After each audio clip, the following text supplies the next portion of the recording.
Hello and welcome back to another video. I am so glad you're here. On this channel, I talk about news, controversies, and drama on the bookish side of the internet, and I certainly hope you'll stick around. So after about 5 months off of keeping up with her, we're back today to talk about our old pal, Christina K. For anyone new around here, I will throw up the entire playlist of videos about her, but the short version, she's a so-called author coach with 20 years of experience. She claims to be a best-selling author herself, and she constantly switches between talking about how she is so successful and begging for clients so she doesn't get evicted. She's also incredibly pushy to anyone who contacts her. And if they decide not to hire her, she turns into an absolute monster and will berate and degrade them. Not a good person. So I actually haven't looked at her stuff in a while, but a couple of you sent me some of her posts and I was like, okay, let's check back in. So she's gotten pretty into podcasting, always a good sign. And I wanted to do a little reaction to one that's title was just so ironic to me. How to avoid self-publishing scams before they cost you thousands of dollars. So she posted this on April 6th. I'm going to skip through the intro where she's introducing it on all of that, and just start when she gets to the good stuff. Also the intro where she's introducing things. Cool. Look, I know this to be true because it almost happened to me early in my career. And since then, I've worked with authors who have come to me after losing thousands, and I mean thousands of dollars, after signing contracts they didn't understand, and after realizing too late that the quote team or the quote service they trusted had no idea what they were doing at best. And so this week, I'm going to walk you through exactly how you can protect yourself from scams, unqualified, inexperienced service providers, anything or anyone that's going to waste your money. Because there are two very real ways authors get ripped off in this industry. And if you don't know how to spot them, you, my friend, are a walking target. Now, here's the thing. Publishing has changed a lot, especially in the last 5 or 6 years. The tools are better, access is better, authors have more control and more say in everything they do than ever before. But with that freedom comes risks. Because where there's opportunity, there are always people waiting in the wings to exploit it. And in the indie publishing world, those people tend to fall into one of two big categories. Category 1, outright scammers. Category 2, unqualified/inexperienced service providers. And by that I mean editors, cover designers, etc. And in my opinion, Christina is both of those things. Let's break both of these down so you know exactly what or who you're dealing with. All right, so let's start with the obvious and probably worst of all villains, the scammers. Now, the most common type of scam in publishing comes in the form of vanity presses and what I call disguised self-publishing services. That's in quotes, air quotes. On the surface, they look legitimate. Polished websites, big promises, sometimes even language and colors and words that make them seem like they're connected directly to Amazon or KDP. They are not. Let me say that clearly. Amazon does not partner with third-party companies to publish your book. There is no, quote, official service you need to pay in order to publish on KDP. None. KDP charges nothing up front at all for you to publish your books, publish on demand through their platform. Yes, they take a fee, and it depends on what structure you want, but they do not charge a penny up front. Any service that seems or even says they're affiliated with Amazon and or KDP, but want you to charge upwards of $1,000, $3,000, $5,000 or more, that's a scam. We can agree on that. Then we've got vanity presses. Now, a lot of confusion is surrounding these, but what they are companies that charge you, often thousands of dollars upfront to publish your book. And what do you get in return? You usually get minimal control, inflated promises, poor quality production, and in most cases, contracts that take your rights or a large cut of your royalties, if not both. They make their money from you, your pockets, your bank account, not from selling your book. They couldn't care less if your book sold. That's the key distinction. A legitimate publishing model, even though I'm anti-tradpub, they at least make money when the book sells, not before. A vanity press makes money whether your book sells or not. So guess how motivated they actually are to help you succeed? Exactly. Now you're picking up what I'm laying down. Next, we have, quote, self-publishing services that are not what they claim, intentionally or otherwise. So let's talk about the newer, sneakier version. Maybe not the most prevalent, arguably the snakier version of the two. These companies market themselves or people as, quote, self-publishing services or Amazon publishing partners. They'll say things like, we'll publish your book on Amazon for you. We'll help you become a bestseller. We'll handle everything so you don't have to. You know who else says things like that? And it sounds appealing, especially if you're like, I don't know, 99.9% of indie authors and you're a little overwhelmed by all the things you've got to do. But here's what really is happening behind the scenes. You're paying thousands of dollars for things you could do yourself, or maybe hire out freelancers or individuals for a fraction of that cost. And worse, many of these companies do three things that are just terrible. They retain control of your KDP account. No, no, no, no, no. They upload your book under their own account. Very, very bad. 3, they lock you into contracts that make it difficult, if not impossible, without my help, to walk away. So now your book is no longer yours. Let that sink in for just a second. It's why you avoided self or traditional publishing in the first place. Okay, so now we've talked about the first type, the scammers, the vanity presses, the outright know what we're doing, we're ripping you off types of businesses. Now let's talk about the second category. And honestly, this is kind of different because on one hand, I don't think it's intentional in most cases, but it's just as dangerous. Unqualified, inexperienced service providers. Now, these always are not scammers. They're not necessarily trying to deceive you, but they are very inexperienced, untrained, or simply not good at what they do. And in publishing, experience in that field, it matters way more than you think. Who this includes? We're talking about cover designers, editors, formatters, marketing, quote, experts, social media managers, basically anyone offering a service, a specialized service to authors. And here's where authors get into big trouble. You find someone who's offering, I'll do your whole book cover for $100, or I will edit your entire manuscript for $200, or full publishing packages for suspiciously low prices. And it feels like a win because you just found a hidden gem. But what you actually found is someone who does not yet have the experience, the skills, or the industry understanding to deliver a professional product.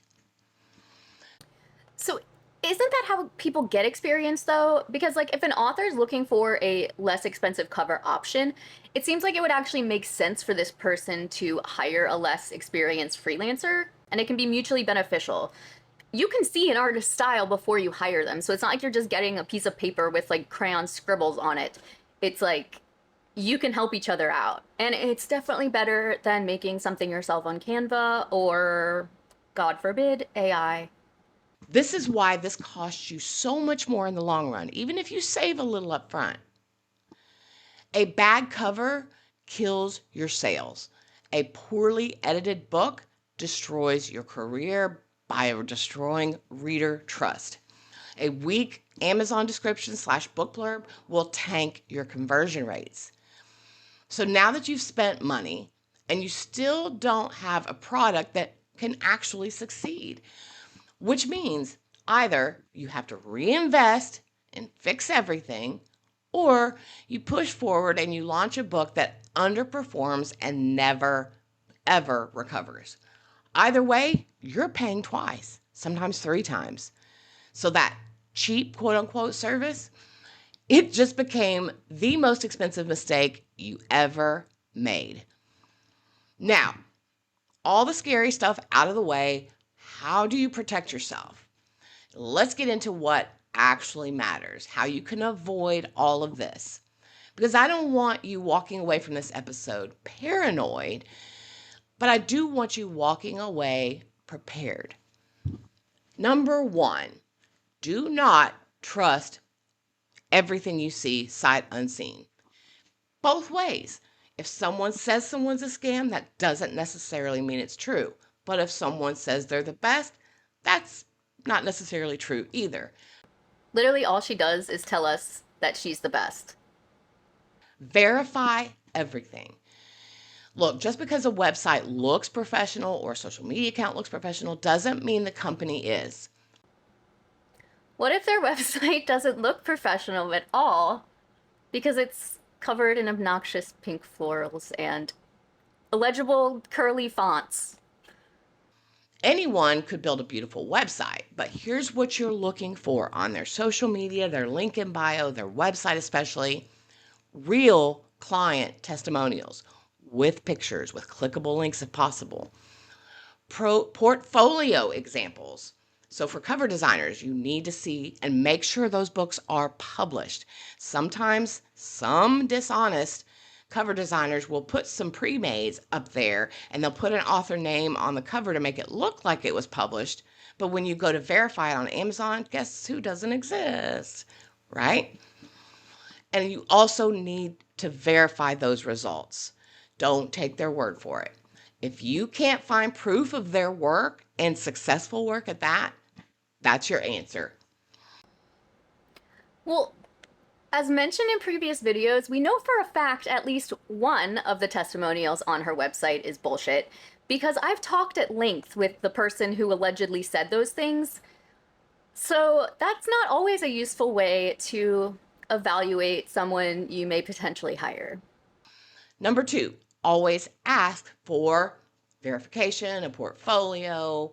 If you're hiring a designer, ask to see a handful of covers in your genre that have been published. For an editor, always, always ask for a sample edit. Always. I want to see Christina's qualifications, and saying I've worked in this industry for 20 years does not count. A marketer, social media manager, etc., ask for case studies from previous clients, how they helped them. And we're not just talking, quote, pretty work, we're talking effective work. Because the cover can look nice and still completely miss the market, because that is just as important. All right, step 3, understand what you're paying for. If someone is offering a, quote, package, break it down. Ask them what exactly is included. What do I own at the end? Who controls my accounts or the files, etc.? If they can't give you a clear and distinctive answer like that, walk away. Number 4, read the contract. Yep, every word of it. I know. It's daunting. It's boring. Read it anyway. What you want to look for is who owns the rights to that thing, the book, the cover, the file, whatever. Look for royalty splits, fee shares, things like that. Termination clauses, etc. If anything feels unclear or too restrictive or just weird, do not sign it. And if they don't offer a contract, go walk away. Number 5, watch for red flags. Here are the few instant nope signals you need to look for. Guarantees with no proof backing them up of any kind of bestseller status. Girl, come on. Ugh. Pressure to, quote, act now tied to that payment. Lack of transparency around their pricing. Vague explanations of how they do what they do. Lack of any sort of how they learn to do what they do, their experience, years in the industry, etc. And my personal favorite, if they say something like, we'll handle everything so you don't have to. No, you should be involved in every aspect of your book and publishing it, always. This is all great advice. Unfortunately, Christina does every single one of those things that she just called out as red flags. Number 6, trust your instincts, but back them with research. If something feels off, it probably is. But don't rely on your gut alone. Back it up. Google them, search for reviews, ask for not just other authors, speak to prior clients. That's key. This is such a great tip. I have had at least like 7 or 8 people in the last year reach out to tell me that they were like looking at hiring her, but my videos and the Writer Beware article that is now famous came up on their Google search, and then they decided not to hire her. So yes, absolutely do your research and Google people before you hire them. This industry talks, and I know that, good and bad. Use it to your advantage. All right, now as we close, I want to leave you with this, because after everything we just talked about, it's easy to start thinking, well, great, everyone's out to get me. No, they aren't. There are incredible, talented, honest professionals in this space. People like me who genuinely care about indie authors. People who take pride in the work that they produce. People who will help you create a book that actually has a chance to succeed. And yes, some of them are more affordable than others. Many offer payment plans, as do I. Many are willing to work with you. You just have to be intentional about who and where you place your trust, because this isn't just a purchase. This is your book. It's an investment in your book, your brand, and your career.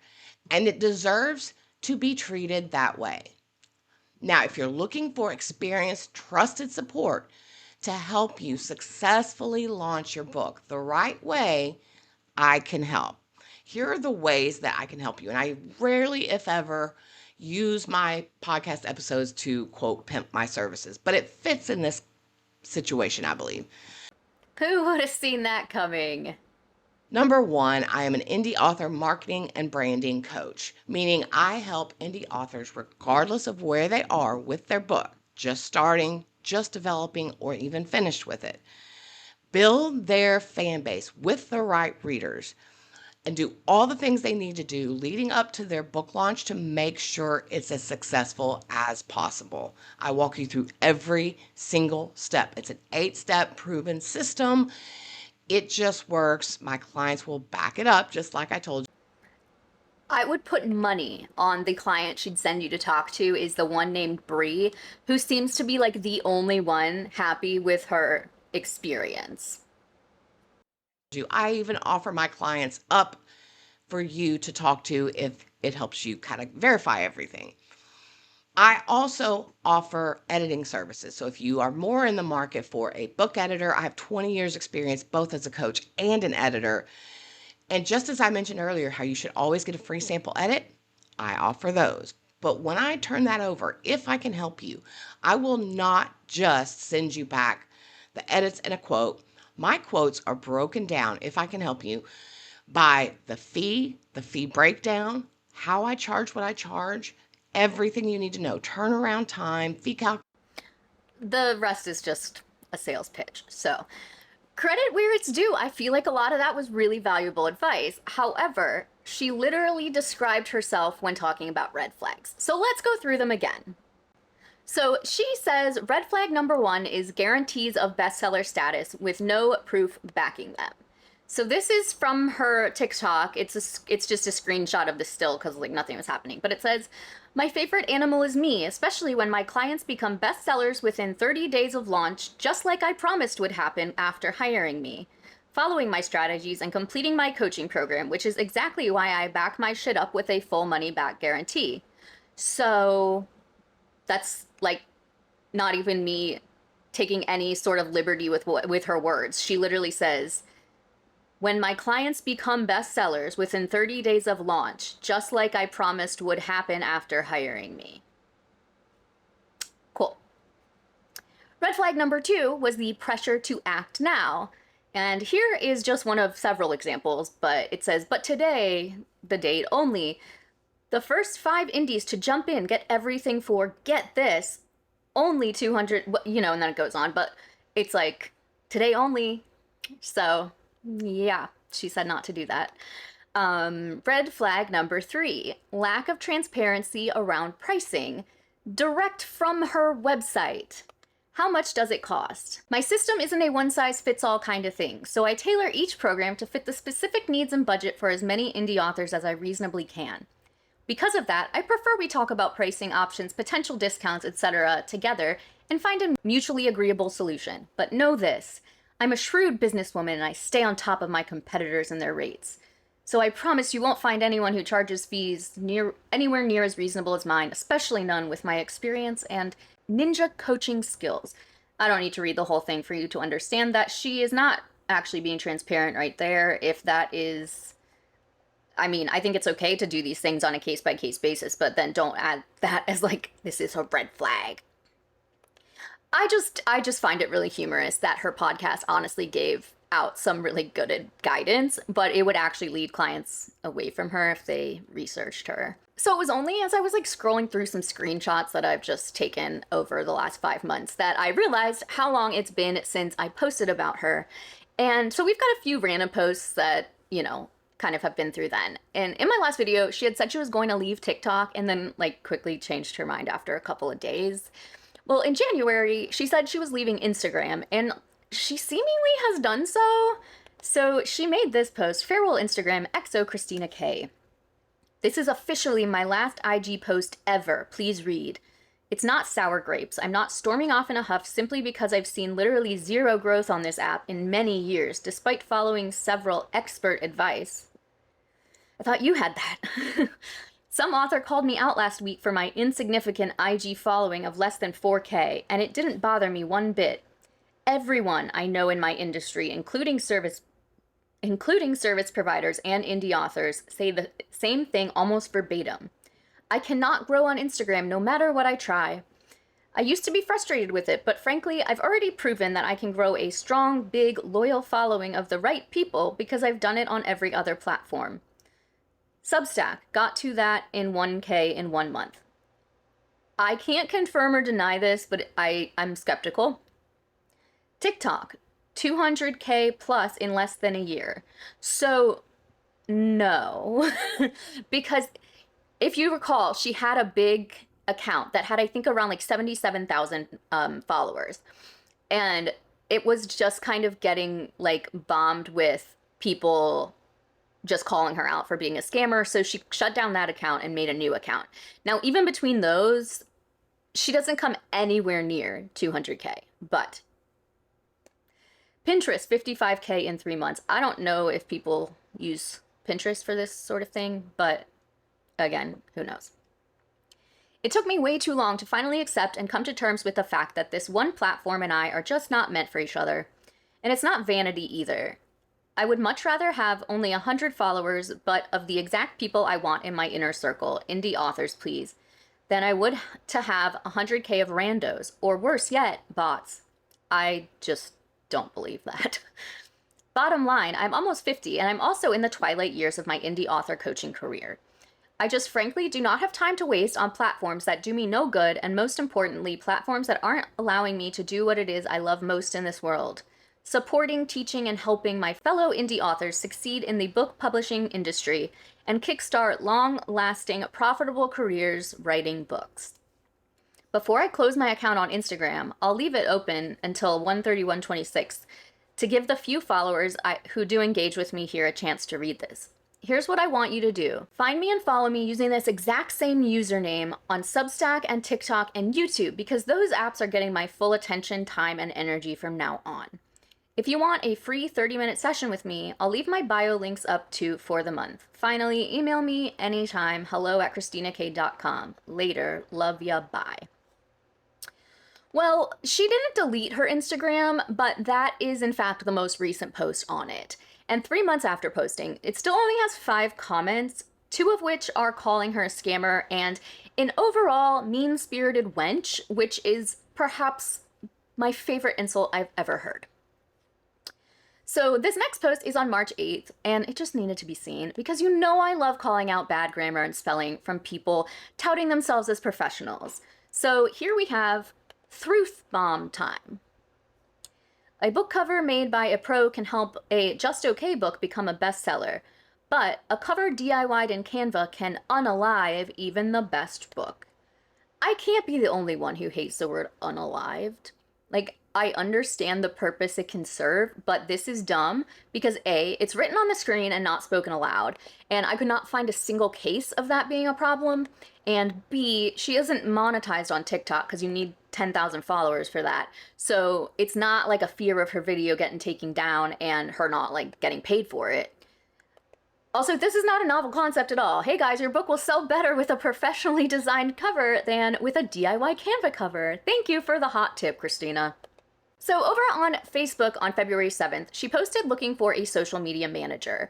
And I guess she's too busy to make her 5 times daily posts of her lip syncing with some text on the screen. So she writes, I really do need a social media manager from the author community. Tag a PA below, please, or DM me if interested. And someone named Rhiannon replies to her, Hi, Christina, what kind of books do you write? When I noticed fiction authors having a hard time marketing and their stories not getting out there, I created, before AI was invented, a method to help transform your thinking about marketing and sales into one where you're building a wizard tower to project your literary magic and nurture your village of readers in a way that nourishes the soul. So I don't exactly know what that means, but it certainly doesn't warrant the type of response it got from Christina. She writes, well, if you had paid attention and even glanced at my profile before hijacking my comments to shamelessly spam and promote your services, you'd have seen that I've been a real, experienced and skilled indie author branding and marketing coach for 20 years. Nowhere on my page do I even mention my books.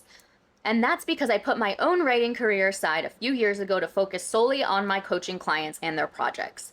Furthermore, I'm a very outspoken advocate for indie authors, especially when it comes to helping them avoid skeevy, scammy service providers, vanity presses, and so-called marketing services. You're now on a list, so at least there's that. And Rhiannon comes back and says, I'm so confused. You said you needed a social media manager, right? I'm an author and I have a diploma in social media managing, but I wanted to try and frame it in a way that specifically didn't sound intimidating to fiction authors. I'm sorry you were so offended by me trying to offer assistance for what I thought you were asking for. There clearly has been a huge miscommunication here. Again, that whole thing, I don't know what, I don't really understand myself, but I don't think Christina needed to, like, be that Someone else says, I have over 20 years of experience. I just noticed that that's kind of funny. And can do graphics and videos and AI images, no writing. I do my own descriptions with yours, yada yada. And then she says, could you possibly DM me instead? I just saw this. So yeah, she completely attacks this woman, Rhiannon, and in the next comment, more or less admits that she's okay with AI images being used in her marketing. It's my interpretation. But it is kind of something we might have already gotten the feel for based on the designs in her Etsy shop. But actually, Rhiannon kind of dodged a bullet, because imagine if they like had a normal interaction here and then Christina hires her and then inevitably her true self is going to come out. So Rhiannon really just saved herself the headache. Sorry this video is kind of all over the place. Again, it's just I've taken posts from here, there, everywhere. The next post I'm going to read is actually really sad, but I do have a reason for sharing it. So, Christina says on March 11th, imagine this. In one single day, you find out you have a chronic, fatal neurological disorder and that you have 7 days to find a new place to live. Well, that's what happened to me just last week, and if you'll stick with me and read my story, I'm going to offer you a totally insane discount of 80% off my already affordable coaching. And I'll tell you briefly what you'll achieve for that. My lease for where I live now was originally supposed to end this coming Friday, 2 days from now, but back in January, I told my landlord I do want to extend as I'm just not in a place where I can move right now, mentally and emotionally. Then last week, 2 hours after I received my diagnosis, more on that next, she emailed me stating that she isn't going to renew my lease after all, never gave a reason why exactly, and that I needed to be out before Saturday, March 14th. 2 hours before that, I met with my new neurologist to discuss all the symptoms I've strangely been dealing with for almost a year now, including voice changing, difficulty swallowing anything, rapid weight loss, cognitive dysfunction, lack of coordination, randomly falling with injuries, and more. The neurologist only verified what my GP and I had already been suspecting for some time now, and the tentative diagnosis is Huntington's disease. It is incurable, it is fatal, it is degenerative. And gone is my hope that I would live to be in my 90s like my great-grandma and my grandma and probably my mom. My life expectancy is now, short of medical miracles, 25 years max from onset of symptoms, and I'm just 48. Now, I am aware that there are people who don't get to live to be in their late 60s, so I do feel blessed both that I'll have that much longer and that I'm aware of what's going on so I can stay on top of it. But that does nothing to take the wallop out of the gut punch of finding out. With this in mind, I contacted my landlord again, asking for her to please either reconsider or at least let me stay a little longer, considering that finding a place to move into on such short notice has proven to be an impossible feat. She's just ignored every text and email I've sent, which is my answer, I suppose. My only option as of now is to move into a hotel or Airbnb to buy time for my upcoming client payments to come in, and hopefully sign a new client or two so I can find a better, safer, more permanent place to stay. But even that is going to take a decent amount of money, which I don't have all at once right now, which leads me to the coaching sale. I sat here racking my brain with ways to speed up the entire client finding process and also make my coaching an irresistible and more affordable offer, and that's when this idea came to me. Today through Friday only, I'm offering my entire coaching program, which helps indie authors plan, prepare, and do everything they must do to have a successful book launch, and I mean everything, for 80% off my already affordable coaching program fee. If you want to quickly read up on exactly what I do and how I help, as well as what comes with that incredibly reduced fee, check out my post from 3 days ago, the first read flash sale post. It's a carousel with all the details you need. If I can figure out how to connect it to this one, I'll do that. This is a wonderful opportunity to both invest in your future author career and help me so I can continue doing what I do best, helping you succeed in self-publishing, and to buy me some time to figure this all out. But before I let you go, and in case you don't want to look at the details on my last sale post, I do want you to know this much. I offer or have access to all the things you need to self-publish. I have helped hundreds of indie authors kickstart profitable careers. 100% of clients who completed my program made my fee back 60 days or less after launch. 100%. My clients have earned over $1 million in book sales revenue in my career. Anything you pay me, discount or not, comes with a full money-back guarantee. And finally, please don't worry about my ability to coach you over the next few months due to my illness. I'm in the very early stages, and other than some frustrating symptoms, I'm doing just fine for now. I can and will still devote everything to your success that I possibly can. If you want to talk about this author, hear what the new limited time rate would be, and maybe hop on a free quick call for more info, please DM me now. So, again, Huntington's is a horrible disease, and it's incredibly sad to hear anyone getting this diagnosis. And while everyone is allowed to be as public or private with their own medical issues, by coupling it with her financial troubles and possible eviction, this feels manipulative. I truly don't mean to be insensitive, but I think this is just another example of her cycle she uses for her posts. Sometimes she goes looking for pity and for people to feel bad for her, and then sometimes she's claiming to be the most successful author coach with clients who made millions, and, you know, she is booked solid, but maybe she can squeeze you in. I truly wish the best for her physical health, but it doesn't mean I think she's a good person. So the next post is similar to the podcast, and in fact was posted to promote that episode. But there are a couple other things she says in here that I want to note, so I'm gonna read it to you. Anyways, I get zero pleasure from having to remind my fellow authors this, but one quick look at my feed today made it clear that such a reminder is long overdue. And nothing I'm about to say should be misconstrued, misread, or misinterpreted, most of all, misquoted as me being unsupportive of my fellow authors or raining on their parades. If you pay one single penny up front to anyone to publish your book, you have been, at best, taken by a vanity press, or, at worst, been scammed outright. If your agent isn't working in New York City and or they don't have current ongoing connections with any of the big five, I'm sorry, is it four now? Pubs. They are just someone who calls themselves an agent. You would think someone that says she's so involved in the publishing industry would know that it's big five still.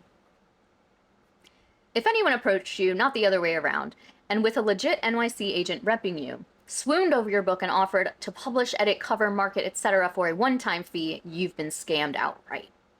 If you did pay someone to publish your book saying you got a publishing deal, or that you were signed by Dorrance, Montlake, Pegasus, Outskirts, Dog Ear, etc., is like saying you were invited to the White House when really you paid for the golden ticket, which I literally have no idea what that means. But please hear me out, please, when I repeat for everyone's benefit.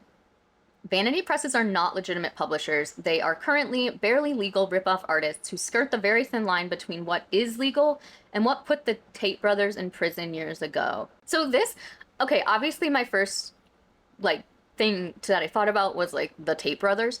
But then I saw somewhere that it was, maybe a Christian press that did something like this. So I don't really know. That feels like a niche reference if that's what she's talking about, but as I'm editing this now, I realize I should have done a better job researching this before filming.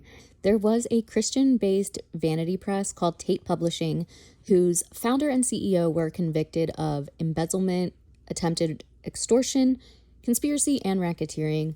Under their plea agreement, they didn't do jail time, but they will have to serve 20 years probation. And during that time, they have to pay restitution to the authors that were defrauded in the amount of over $800,000.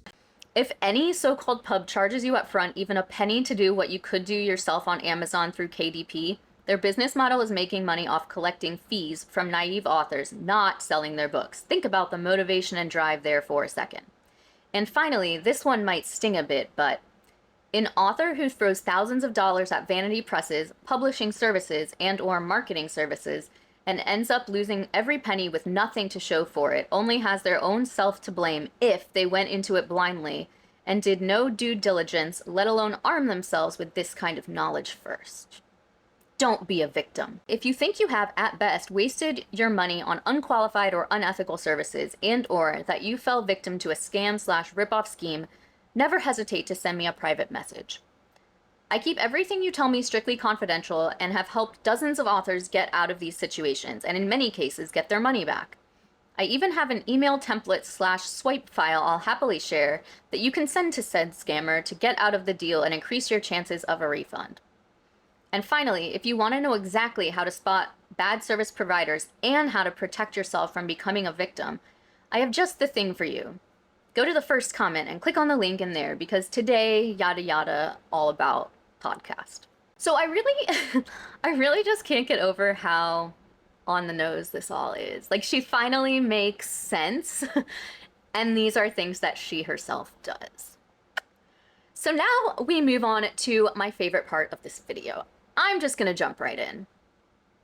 I have never publicly addressed the rumor mill and its trolls and their blatantly false accusations and allegations because I've never wanted to even acknowledge their hate campaign or feed into their cancel culture nonsense. But I had this idea, and so for what it's worth, here's me addressing the 4 biggest lies my hater trolls love to spread about me most, typically on Reddit and some TikToks. Rude, what about me?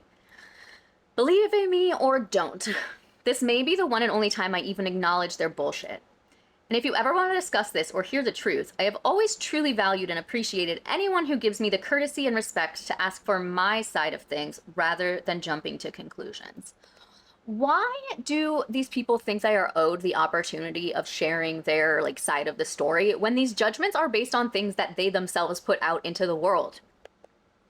Okay, so she says, all I ask is that you please do not feed the trolls in the comments by repeating their libelous accusations. Did I say that right? But again, questions are welcome and I will answer honestly and openly, or you can DM me if you'd rather. Thanks. So it's this little, maybe AI troll that says you're a scam artist and you rip off innocent authors, stealing thousands of dollars from them. And her response, not true at all. This rumor was started by a competitor. And the very few authors actually making this allegation are only upset because I've always had a no refund policy. If someone drops out of my program, their signed contract clearly states that they forfeit any already paid fees. But I do stop all upcoming invoices immediately. Think about it. If I were truly scamming anyone, would I still be a successful business owner with a 20-year career and hundreds of successful clients? So this is just so silly because it's not really a rumor when there are countless testimonials with proof of her behavior. She also claims to have hundreds of successful clients, but she's never willing to mention who those people are. And if it was true and everyone was happy with her services, wouldn't you want to be showing that off? And if you still had a good relationship with these people, I feel like they would be happy to, like, vouch for her. The next one says, you tell authors you do all your own editing, but you really use AI or pass it off to someone else. This is a new one, but here's the truth. I have been a pro editor and author coach for 20 years. Did you guys know that? However, when I launched my full-time coaching business in January 2020, I no longer had time to do line editing, which takes on average between 60 to 100 hours per project. So as is clearly stated on my website and disclosed up front to clients, I have a team of pro editors who work for me with as much or more experience, and they do all line edits and proofreads, but I do the content/developmental edits. Again, can you please name names? Because she's constantly begging for clients, so I really don't believe that she has a team of editors working with her. How would she pay them? The next one says, you're rude, mean, and hurtful to authors, and you talk hatefully to people all the time. She says, an absolute exaggeration and distortion, but here goes. Am I perfect? Nope. I'm a human being. And early in my career, I may have not yet honed my responses and how I deliver tough news to authors. And when I was younger, even 10 years ago, I did have more of a hair-trigger temper, especially online. But time, age, and experience has helped me become more aware, more cautious, and to ignore baiting comments rather than clapping back, and I'm proud of the progress I've made. Good Lord, what do you think she was like 10 years ago? Anyways, we've seen the way that she talks to people who question her or simply decline her services. I went back and found one of these. This was a DM she sent to someone who dared to leave a very detailed, might I add, negative review. She said, you're a psycho bitch. I've got my attorney working on this, but we've removed the reviews already. Do not mention me or my business again. You totally lied. You got what you paid for. I have responded to all your lying posts with pictures of our conversations to show people the truth. If you post one more time about me in any other group or anywhere online, I will sue your ass immediately. Cease and desist. This is your only warning. That one never gets old. Then she says, you're a judgmental snob and you don't like anyone you don't agree with, especially gay people. And she replies to this, this is the worst and most laughable. I think some people hear I'm a Christian and assume this, but I'm not judgmental of anyone. In fact, I've always had issues with how the church treats anyone they believe is a sinner. My inner circle is filled with people from all genders, all orientations, all cultures, and all walks of life. Not to mention, both my daughters are active members of the LGBTQA+ community, and I support them wholeheartedly and love them with every fiber of my being. She always uses her children as a reason why she can't be homophobic, and plenty of people who love their queer children are still in that camp. Remember when she wrote this to her former employee? Your agenda and lifestyle is 180 degrees opposite from my own personal ideals and social and religious beliefs. Never once was I ever anything but accepting of you and Jake, even though there are still tons of people in my camp who are uber religious and ignorant and question the content you created on TikTok and whether that cast me in any sort of different light with some of the things you said publicly. I mean, I guess she's not homophobic, but like she thinks she deserves praise for not being homophobic, I guess. And, we've got 0 comments on this post. So it also appears that she never did find a social media manager because she posted another open call for applicants just a few days ago. And I'm just going to read this through before commenting.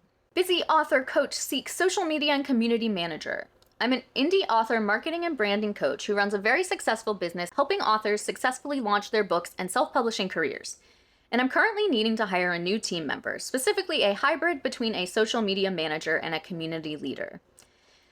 Basically, I need someone to help manage the tons of comments and DMs I receive each week on social media, hence the community leader part. But I also need someone to help me fill out my weekly social media content planner with ideas, etc., and to help remind me to post at the right times, as well as staying on top of trends and algorithm shifts. I'm putting this call out on here first because I know a lot of my friends are authors or author PAs, and I prefer to have someone in this role who is already familiar with and active in the author community. This will be a remote part-time position, US-based Eastern or Central time zones preferred, starting at around 2 to 3 hours per week, but with room to add more time as both agree. While you don't need to have a huge online following, those with highly active accounts and at least decent following will be considered first. Pay will be agreed upon between us, and I always offer a graduated raise for new team members, which means you start at X per hour, and then you get a raise by $1 to $2 per hour at 30 and 90 days, then again at every year mark at least. If you would like to hop on a quick call to see if this is a role you'd be interested in, please DM me now. If you know someone who might be interested and good at this, please tag them below and have them reach out. So, starting at the beginning, where exactly are the tons of comments and DMs she's receiving? I suppose I don't know what her DMs look like, but given what her engagement looks like and the fact that we've seen her email people back in minutes and then pester them hourly, I just feel like she's probably not drowning in DMs. She states that she wants someone to help her fill out her social media content planner with ideas, remind her when to post, and to keep up with trends and algorithm shifts. Does she think this will solve her problems with engagement? Because she is the problem. She prefers someone already in the industry and wants them to do all of the previously stated in 2 to 3 hours per week. And don't forget, you should already have a decent following. I can't say what she's planning on paying this person, but whatever it is not enough to deal with her. Now, I want to play a quick video with her explaining why your video views are so low. Wondering why the views and engagement on your content is so low?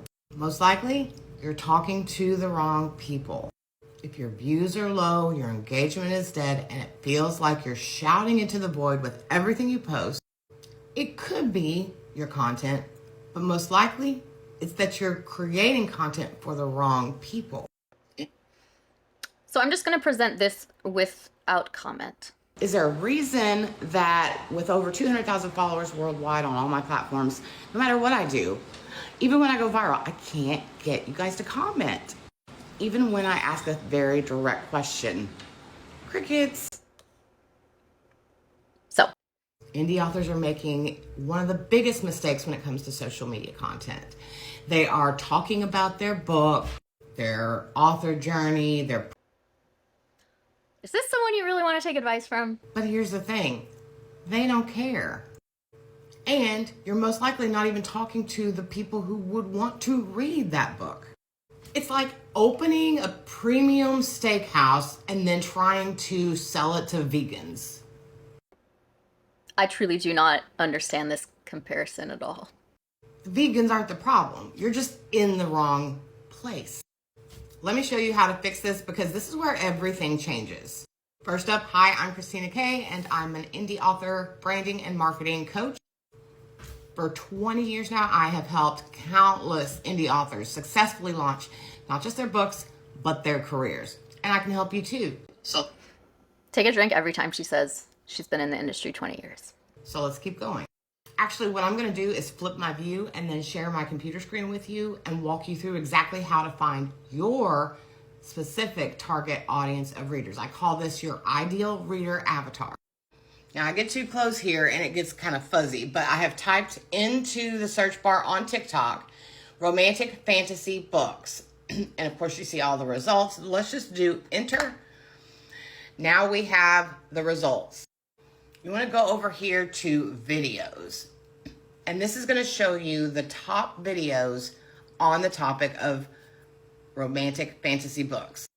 Scroll through here, and when you see someone whose profile and or content clearly shows that they are raving stark lunatic fans of romantic fantasy, you want to follow them. Probably off reading.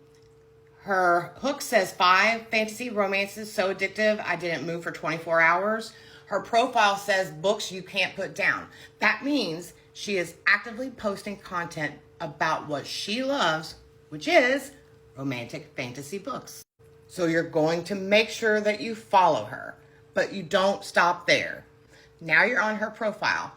Not counting any pinned videos, I want you to go to her last 3, at least, content posts and engage with them. Be sure to leave a comment with 5 words or more. Now, by doing this, you're going to show up in their notifications, probably at the top, and it's going to look like this. Christina K liked your post. Christina K liked your post. Christina K followed you. Christina K reposted. Christina K commented. And what do you do when you see that happen in your notifications? Because we've all seen it. When I see that in my notifications, I just assume I'm being spammed by a bot. And this person she uses an example has 646.8 thousand followers. So I'm guessing she probably feels like that too. You get curious, so you naturally go to their profile and you click on it. And that's what your target audience is going to do after you follow the steps I just gave you. But this is important. Do not skip this step right here. Make sure that your profile makes it super clear that you are a writer, author of romantic fantasy books, and if, as much as possible, what kind of stories you tell. Now, here's something that most people just don't realize. And you can do what I just showed you on TikTok. You can do it on Instagram. You can even do it in Facebook groups. You can do it almost anywhere. By doing this, you're telling the algorithm, hey, these are my people. Then what it does is it starts showing you more of them. But wait, it gets better. It shows more of you to them. I feel like this can't possibly be true, especially for accounts this large. I'm speculating, because I barely even use TikTok, so I'm not like super familiar with the algorithm over there. But why would Christina commenting on this person's videos make her come up on this person's For You page? The other way around makes sense, but this does not. Because otherwise, wouldn't this user be getting a whole mess of content that she didn't want just because people like Christina were engaging with her? Am I crazy?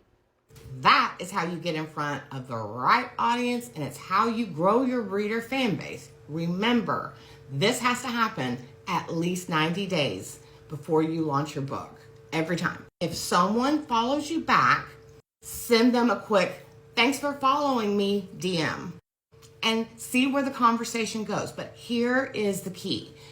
Do not talk about your books or say, yeah, I'm writing it. No. I do think this is sound advice, because this has definitely happened to me before, and I'm like, are you actually like interested in talking about books, or do you just want to like use me for my following? Keep it about your common love of this genre, subgenre, niche, the tropes, the characters. Never ever pitch your book. That will immediately make it awkward, and you will immediately lose them as a friend and follower, which thereby means you've lost them as a reader and a buyer too. Because let's be honest, you're building relationships, you're not running a used car lot. And last but not least, while you're doing all of this, you're paying attention to and writing down or tracking somehow ideas of the kind of content that your target audience is actually creating, consuming, engaging with, and you're going to create similar content with your own spin on it as a book talker, not an author talker. Okay? Pin that, tattoo it across your forehead, whatever you got to do. And if you want help with this step or any other step to successfully launching your book and your indie author career, it's easy. All you have to do is go to my link in bio, everything you need to know, and book a free call, free sample edit. Everything you need is in that link in bio. But before I go, I want to ask, drop a comment below and tell me if this was helpful, if it was something you already knew, if you learned something new. Let me know what you think about this video so I know whether to make more or less like this. So how many views do you think this got? A staggering 215, and 5 or 6 of those were probably me, like, looking at it for this video. So closing out, I have one last thing to share. A whole bunch of folks tagged me in a Threads post detailed by Denise on March 21st that shared an experience she had with Christina. She writes, "A quick note on professionalism in this industry. I recently had an interaction with Christina K official that crossed a line. After a scheduled meeting that she initiated was missed with no communication, I sent a polite follow-up letting them know I'd be moving forward and withdrawing my offer. The response I received was dismissive, disrespectful, and completely unprofessional. Let me be clear, this industry is built on relationships, communication, and mutual respect. You do not have to work with someone, but you do need to know how to communicate like a professional. As a PA working closely with authors and their brands, I take my reputation seriously. I will not tolerate being spoken to disrespectfully, and I will always advocate for professionalism and accountability in this space. If you are an author or business owner, how you treat people matters. Word travels fast, and your reputation will either open doors for you or quietly close them. Protect your time, protect your standards, and don't be afraid to walk away when someone shows you exactly who they are." And then she showed us the exchange they had. So it looks like she actually was like applying for this PA position. "Hi, Christina. Hope you're doing well. I wanted to follow up regarding our scheduled meeting. I didn't hear from you at the time we had planned, and I didn't receive any notice or request to reschedule. As I'm actively seeking opportunities and being mindful of how I spend my time, I'll be moving forward and withdrawing my offer to assist. I appreciate your consideration and wish you the best moving forward. Best, Denise." And Christina K said, "LOL, I already hired someone. Rude ass." And Christina's response here is actually what an earlier comment someone left her is referencing when she had said, like, I don't know, follow me for whatever. Someone commented, "We already follow someone else, rude ass." So Denise, I know you've already heard this over and over, but you dodged like an entire cannonball. This is such disgusting and unprofessional behavior, not to mention just like extremely rude and uncalled for. Her post actually ended up getting over 1,600 likes and 149 comments with people sharing their experiences and letting her know what a good thing this actually is. And she followed up a few days later with this post. "I genuinely thought my experience was just a bad interaction, and unfortunately it wasn't. After taking the time to look into it, I found years of publicly documented complaints, repeated patterns, and consistent concerns across multiple people. Different authors, different timelines, same types of issues. Our precious authors deserve better than that. This industry already asks so much from you, your time, your money, your creativity. The people you bring into your business should make things easier, not more stressful. And that's exactly why I do what I do. I'm not here to overpromise or sell you a dream. I'm here to keep things organized, help you actually grow your audience, make your launches smoother, and support you in a way that feels clear, consistent, and respectful. No confusion, no runaround, no disappearing, just real support. If you ever felt overwhelmed trying to manage everything on your own or unsure who to trust, you're not alone, and you don't have to figure it out by yourself. My DMs are open if you want to talk through what you need or even just ask questions. I would genuinely love to help you." So if you need a PA and aren't like a wacko asshole who it would be hell to work for, check out Detail by Denise. And for anyone who thinks that I'm just picking on Christina, she's still doing reprehensible things, and so I'm gonna keep talking about it.